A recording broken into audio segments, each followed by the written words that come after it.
Extra fly, baby, where you going? Can I roll?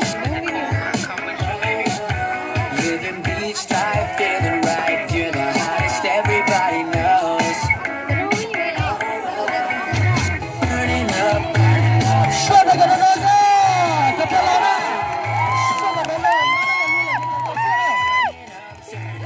Let me know what's up. Just say that, girl, I gotta know. Say so. If you're feeling the vibe, say so. Baby, don't be so shy. Say something. 'Cause you're all in my head. Talk, girl, fireworks, something like the fourth Ê trời, of cái bên July. thế, chuẩn bị chuyển cái chân rồi chứ nhá. Super hot fire, something like the sun in the sky. Burning up, burning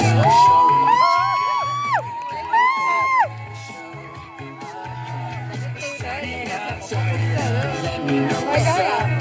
Just say that, girl, I gotta know. Say so.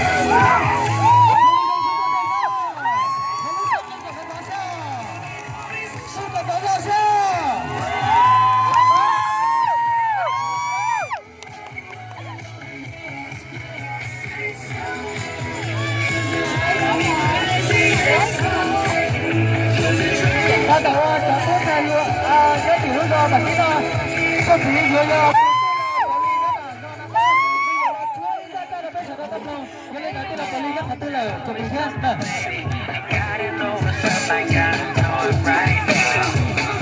Hey baby, tell me something, baby. Gotta know what's up, I gotta know it right now.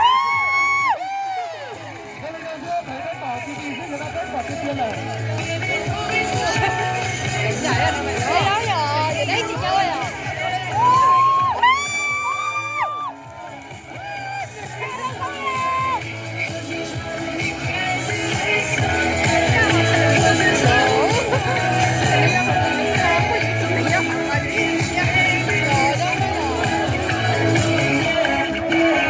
Oh yeah.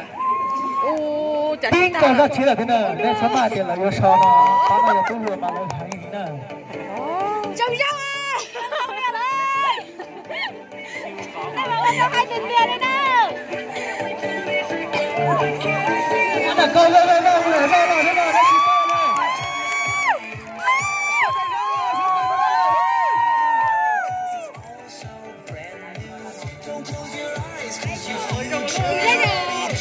It's just a matter of time before we run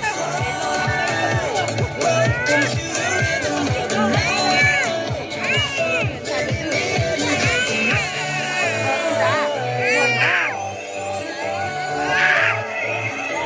It's been fun, but now I've got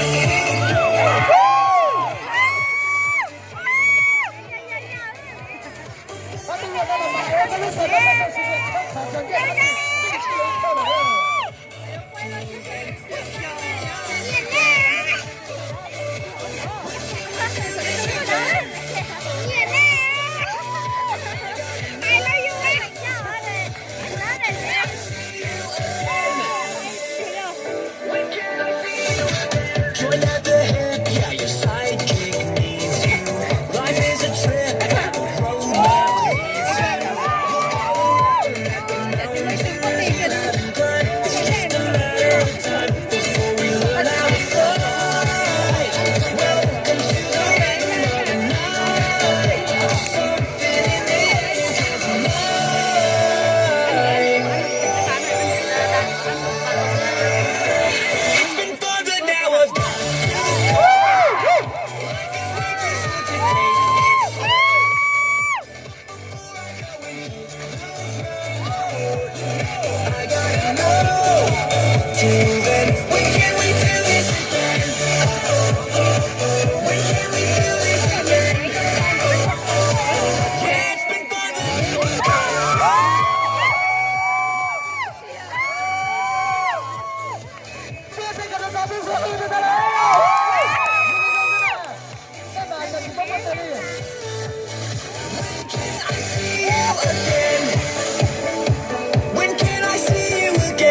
lời nút nó lời chỉ thanh là